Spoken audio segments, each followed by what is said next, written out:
الحمد لله رب العالمين والصلاة والسلام على سيد الأنبياء والمرسلين وعلى آله وأصحابه أجمعين أما بعد أعوذ بالله من الشيطان الرجيم بسم الله الرحمن الرحيم من ذا الذي يقرض الله قرضا حسنا فيضاعفه له أضعافا كثيرة والله يقبض ويبسط وإليه ترجعون. وعن أبي هريرة رضي الله تعالى عنه أن رسول الله صلى الله عليه وسلم قال: إذا مات الإنسان انقطع عنه عمله إلا من ثلاثة: إلا من صدقة جارية أو علم ينتفع به أو ولد صالح يدعو له أو كما قال عليه الصلاة والتسلیم. عزیز ساتھیو بزرگو،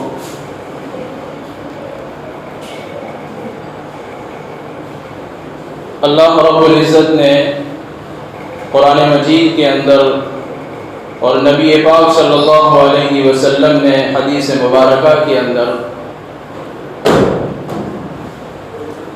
انسان کی مال و متاع کے حقیقی مالک صرف اللہ رب العزت ہے، اس کی تعلیم دی ہے کہ جو کچھ اللہ رب العزت نے انسان کو دیا ہے، مال کے اعتبار سے، زمین کے اعتبار سے، انسان اصل اس کا مالک نہیں ہے، مالک اللہ رب العزت ہے، انسان صرف اس کا امین ہے. اس انسان کو اس بات کا حکم دیا گیا ہے کہ اس کو اللہ کے لیے خرچ کریں، وہ مال اللہ کی رضا کے لیے خرچ کریں، خیر کے کاموں میں خرچ کریں اور برائی کی جگہ پر لگنے سے اس مال کو بچائیں. اور اسی لیے اسلام نے مال کے اعتبار سے ایک نظام بنایا ہے. زکوٰۃ کا نظام ہے، صدقے کا نظام ہے. اسی طریقے سے اگر کسی کے پاس زمین ہے تو اس کی زکوٰۃ نکالنے کے لیے عشر کا نظام ہے. یہ سارے نظام اللہ رب العزت نے مال کے اعتبار سے اس لیے بنائے ہیں کہ انسان کی جو مالی جائیداد ہے، انسان کے پاس جو کچھ ہے وہ اللہ کا دیا ہوا ہے، وہ انسان اللہ کے بتائے ہوئے طریقے کے مطابق ان مالوں کو خرچ کرے. اسی طریقے سے ایک اور اللہ رب العزت نے، شریعت نے ایک اور چیز بھی جو ہے حکم کے اندر رکھی ہے، صدقہ جاریہ، اور جس کو دوسری زبان کے اندر وقف کہتے ہیں، کہ آدمی جو کچھ بھی اس کے پاس ہے اس کو اللہ کے لیے دے دے. آپ حضرات کے سامنے ایک حدیث مبارکہ پڑھی ہے، حضرت ابو ہریرہ رضی اللہ تعالیٰ عنہ اس کے راوی ہے. وہ فرماتے ہیں کہ نبی اکرم صلی اللہ علیہ وسلم نے ارشاد فرمایا کہ جب انسان مر جاتا ہے تو اس کا عمل ختم ہو جاتا ہے. اس کا عمل کیا ہو جاتا ہے؟ ختم ہو جاتا ہے. اذا مات الانسان انقطع عمله. پھر آگے فرمایا کہ تین چیزیں ایسی ہیں کہ آدمی اگر اس کو دنیا میں کر کے گیا ہوگا تو اس کی نیکی اس کو ملتی رہے گی. بھیا وہ نماز نہیں پڑھ سکتا، روزہ نہیں رکھ سکتا، صدقہ نہیں دے سکتا، زکوٰۃ نکال نہیں سکتا، کیونکہ انسان مر گیا. لیکن تین چیزیں ایسی ہیں کہ اس کے مر جانے کے بعد بھی اس کا ثواب اس کو ملتا رہتا ہے. اس میں ایک چیز اللہ کے نبی علیہ الصلوۃ والسلام نے فرمائی، صدقۃ جاریہ. صدقہ جاریہ یعنی ایسا صدقہ، ایسی چیز جو اس نے اللہ کے لیے وقف کر دی، اللہ کے لیے دے دی، کہ لوگ، جتنے بھی لوگ اس کے بعد آتے رہیں گے اس کا فائدہ اٹھاتے رہیں گے. بھائی کسی نے کنواں بنا دیا، کسی نے مسجد کے لیے کوئی زمین وقف کر دی، کسی نے مدرسے کے لیے کوئی زمین وقف کر دی، کسی نے پانی کی نہر جو ہے لوگوں کے لیے بنا دی، کسی نے جو ہے لوگوں کے لیے کنواں بنا دیا. تو یہ ساری کے ساری چیزیں صدقہ جاریہ ہیں کہ اس کے جانے کے بعد لوگ اس سے فائدہ اٹھاتے رہیں گے اور اس کا ثواب اس مرنے والے کو ملتا رہے گا. تو آج جو ہے آپ کے سامنے اسی کے متعلق کچھ ضروری باتیں اور کچھ ضروری گفتگو کرنی ہے کہ جو وقف ہوتا ہے، وقف کسے کہتے ہیں کہ اپنی جائیداد کو اپنی ملکیت سے نکال کر صدقہ جاریہ دے دینا اور اللہ کی ملکیت قرار دے دینا کہ اب اس میں میرا کوئی تصرف نہیں، اس میں اب میں کچھ نہیں کر سکتا۔ بھئی کسی نے کوئی زمین جو ہے اللہ کے لیے وقف کر دی، اب اللہ کے لیے وقف کر دی، کس لیے وقف کری؟ بھئی اس میں تم مسجد بھی بنا سکتے ہو، اس میں تم مدرسہ بھی بنا سکتے ہو، اس میں تم کنواں بھی بنا سکتے ہو، لوگ جس سے فائدہ اٹھائیں، اسے وقف کی زمین کہتے ہیں۔ اسے کیا کہتے ہیں؟ وقف کی زمین، کہ اس کو اللہ کے لیے دے دیا ہے، اور یہ وقف کا اللہ رب العزت کی طرف سے اتنا بڑا انعام ہے کہ مرنے کے بعد اس کا ثواب اس کو ملتا رہتا ہے۔ اور یہ چیز آج اور کل کی نہیں ہے، بلکہ جب سے اسلام آیا ہے تب سے یہ چیز چلتی آ رہی ہے۔ میں آپ کے سامنے 3-4 مثال اور واقعات بیان کروں کہ اللہ کے نبی علیہ السلام نے مدینہ جانے کے بعد سب سے پہلے آپ نے مسجد قباء کے لیے زمین کو وقف کیا اور وہاں پر مسجد بنائی گئی۔ پھر اس کے بعد 7 باغ ایک یہودی کے تھے، اس نے اللہ کے لیے وقف کر دیے۔ غزوہ احد کے اندر وہ مسلمانوں کی جماعتوں کے ساتھ لڑا اور اس نے اس بات کا دعویٰ کیا کہ اگر میں مر جاؤں اور مرنے کے بعد میری سارے باغات، جتنے بھی میرے باغات ہیں، وہ سارے باغات جو ہے محمد رسول اللہ صلی اللہ علیہ وسلم کے ملک ہو جائیں گے، وہ ان کے قبضے میں آ جائیں گے۔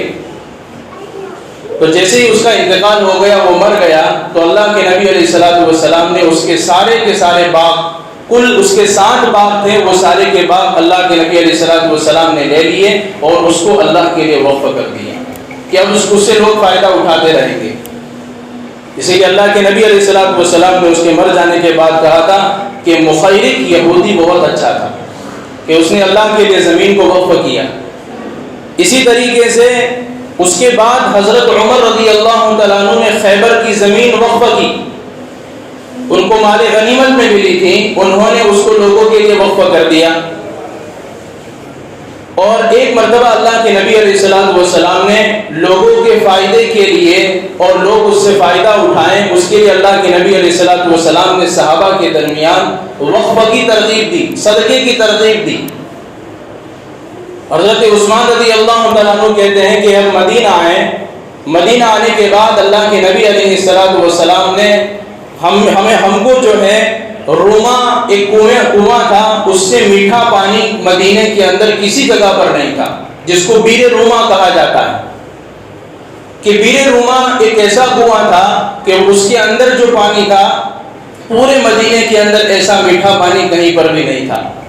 اللہ کے نبی علیہ السلام نے صحابہ سے گفتگو کرتے ہوئے، بات کرتے ہوئے یہ بات کہی کہ کون شخص ہے کہ جو بیر روما کو اور اس کنویں کو جو ہے اللہ کے لیے صدقہ کر دے، اپنے مال سے خرید کر اور اپنی ڈول کے ساتھ لوگوں کی ڈول کو بھی شامل کر لے، یعنی اس کو اللہ کے لیے وقف کر دے، لوگ اس سے فائدہ اٹھائیں۔ حضرت عثمان رضی اللہ تعالیٰ عنہ کہتے ہیں کہ اللہ نے مجھے نعمت دی، میں نے اپنے مال کے ذریعے سے اس کنویں کو خریدا اور اللہ کے نبی کے پاس پیش کر دیا کہ یہ کنواں اللہ کے لیے وقف ہے، لوگ اس سے فائدہ اٹھائیں۔ اور اللہ کے نبی نے کہا تھا اس کے بدلے میں جنت کے اندر اس کو اس کا بدلہ ملے گا۔ تو حضرت عثمان رضی اللہ تعالیٰ عنہ نے کنواں وقف کیا۔ کہنے کا مطلب یہ ہے کہ وقف جو ہے ایک مستقل عبادت ہے۔ ایک مستقل کیا ہے؟ عبادت۔ جس طرح نماز پڑھنا عبادت ہے، روزہ رکھنا عبادت ہے، زکوٰۃ دینا عبادت ہے، اس طرح وقف کرنا بھی ایک اہم عبادت کے اندر شامل ہے شریعت کے اندر۔ بلکہ علماء نے مستقل اس کے مسائل بیان کیے ہیں کہ کون وقف کر سکتا ہے، کس کو زمین وقف کی جا سکتی ہے، سارے مسائل جو ہیں علماء نے اس کے تعلق سے بیان کیے ہیں۔ اور ہمارے اس ملک کے اندر بھی جب سے جو ہے یہ ملک بنا ہے تب سے لے کر آج تک ہمارے بڑے لوگوں نے اور مسلمانوں نے، اللہ والوں نے بہت ساری زمینیں اللہ کے لیے وقف کی۔ ایک اندازے کے مطابق ہندوستان میں 8 سے 10 لاکھ ایکڑ زمین وقف ہے۔ 10 لاکھ ایکڑ زمین وقف ہے جو اللہ کے لیے دے دی گئی ہے، مسلمانوں نے اللہ کے لیے دے دی، جس پر مسجد بن گئی، جس پر مدرسہ بن گیا، جس پر قبرستان بن گیا، جس پر جو ہے خانقاہیں بن گئی، اور بھی بہت کچھ بن گیا جس سے لوگ فائدہ اٹھاتے رہے۔ تو ایسی 10 لاکھ ایکڑ زمین ہے جو اللہ کے لیے وقف کی ہوئی ہے۔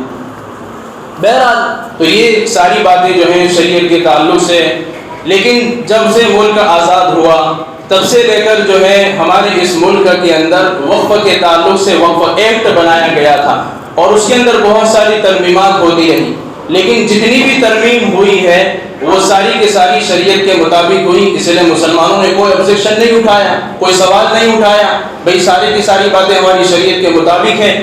لیکن ابھی جو موجودہ حکومت ہے، برسر اقتدار جو حکومت ہے، انہوں نے 8 اگست بروز جمعرات 2024 کو پارلیمنٹ کے اندر ایک بل پاس کروانے کی کوشش کی اور سازش کی، اس کو سازش کہیں گے، اور یہ ایسی خطرناک سازش ہے کہ اگر یہ بل پاس ہو کر باہر آ گیا تو ہمارے مسلمانوں کی، بڑوں کی، پرکھوں کی جو زمینیں وقف کی ہوئی ہے، جس پر مسجد بھی بنی ہے، جس پر مدرسے بھی بنے ہیں، اور بھی بہت کچھ بنا ہے، آہستہ آہستہ یہ املاک ضبط کرنے کی اور ہیٹنے کی اور جو ہے لے لینے کی سازش ہے اور کوشش ہے۔ اور اس کے اندر 40 ترمیمات کی گئی ہے، 40 رد و بدل کیے گئے ہیں، اور یہ 40 کے 40 ترمیمات اور رد و بدل شریعت سے بالکل ٹکراتے ہیں۔ اس میں ایک ترمیم تو یہ کی گئی کہ وقف کرنے والا جو ہے وہ کم از کم 5 سال اس کے مسلمان ہونے کو ہوئے ہو۔ اگر وہ 5 سال سے پہلے اگر غیر مسلم تھا، اگر اس نے 5 سال کے بعد مسلمان ہونے کے بعد اس نے وقف کی ہے اور اس کو 5 سال ہوئے ہیں، تو اس آدمی کی زمین وقف کی ہوئی مانی نہیں جائے گی، اس کو سرکار ضبط کر لے گی، موجودہ حکومت اس کو ضبط کر لے گی۔ اسی طریقے سے وقف بورڈ جو بنا ہوا ہے، اس وقف بورڈ کے اندر غیر مسلم پروفیسر کو رکھا جائے گا، اور اس کے اندر 2 ممبران ہوں گے، وہ بھی غیر مسلم ہوں گے۔ اب آپ سوچئے کہ جس چیز کا تعلق شریعت کے ساتھ تھا، حالانکہ ابھی بھی جو ہے یہ قاعدہ بنا ہوا ہے کہ اس وقف بورڈ کے اندر ایک مسلمان ایسا ہوتا ہے جو وقف کے مسائل کو جانتا ہے، لیکن انہوں نے کیا کیا، اس کو ہٹا دیا اور اس کی جگہ پر ایک غیر مسلم کو رکھ دیا، اور 2 ممبران بھی وہ بھی غیر مسلم۔ اب بتائیے جب فیصلہ ہوگا تو کیا شریعت کے مطابق ہوگا؟ وقف کے تعلق سے جب مسائل بیان کیے جائیں گے تو شریعت کے مطابق ہوں گے؟ ہرگز شریعت کے مطابق نہیں ہو سکتے ہیں۔ وہ آدمی تعصب کی نگاہ دیکھ کر کہ یہ مسلمان کی زمین ہے، اس کو ہڑپنے کی کوشش کرے گا اور فیصلہ غلط کرے گا۔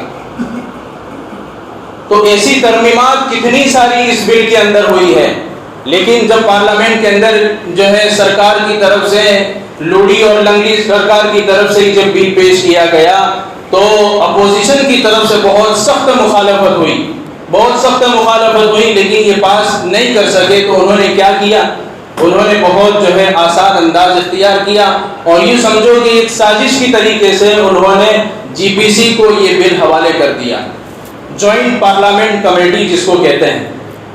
یہ جوائنٹ پارلیمنٹ کمیٹی کے اندر 15 یا 16 ممبران ہوتے ہیں پارلیمنٹ کے، وہ خود جو ہے یہ طے کریں گے، اور ان کو یہ کہا گیا کہ آپ لوگوں سے رائے معلوم کرو، لوگوں کے تاثرات معلوم کرو کہ یہ بل پیش ہونا چاہیے یا نہیں ہونا چاہیے۔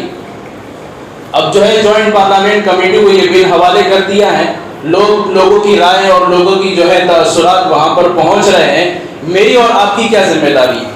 میں اور آپ اللہ کی زمین کو کس طرح بچا رہے ہیں؟ اگر آپ بچانا چاہتے ہیں، اللہ کے گھر کو بچانا چاہتے ہیں، مدرسوں کو بچانا چاہتے ہیں، اپنے قبرستان کو بچانا چاہتے ہیں، یہ ساری زمینیں وقف ہیں۔ اگر یہ زمینیں ہمارے پاس سے چھین لی گئی تو نہ مدرسہ رہے گا، نہ مسجد رہے گی، نہ قبرستان رہے گا، ساری چیزیں اور جائیداد جو ہے چلتی چلی جائے گی۔ اللہ حفاظت فرمائے۔ تو ہمیں کیا کرنا ہے؟ بہت آسان شکل ہے۔ اس کے خلاف جو مہم جاری کی گئی ہے مسلم پرسنل لا بورڈ کی طرف سے، باہر جو ہے ہم نے اسٹیکر بھی لگایا ہے۔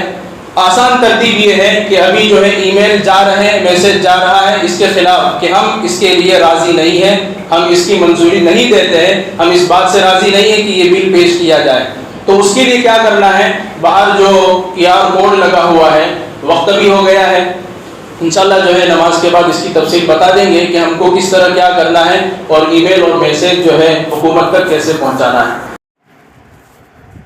ہمیں اس کے لیے بہت آسان شکل یہ ہے ہمارے لیے کام کرنے کی، رائے دینے کی۔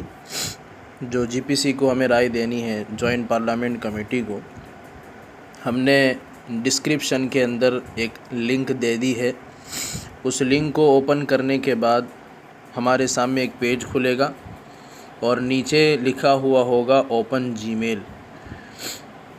اس کے اوپر کلک کریں گے تو ایک اور میسیج آئے گا ہمارے سامنے، پورا کنٹین لکھا ہوا آئے گا کہ ہم اس بل سے بالکل راضی نہیں ہیں. پورا لکھا ہوا ہے، ہمیں کوئی لکھنے کی ضرورت نہیں ہے. اور اوپر جو ہے بلو کلر کا ایک ایرو کی شکل میں، تریکون کی شکل میں ایک آئے گا، ہم اس کو دبا دیں گے تو ہماری رائے جی پی سی کو جو ہے پہنچ جائے گی. اتنا کرے بس. اللہ جو ہے ہماری جتنی بھی زمینیں ہندوستان کے اندر وقف کی ہوئی ہے، اللہ کے لیے ان زمینوں کی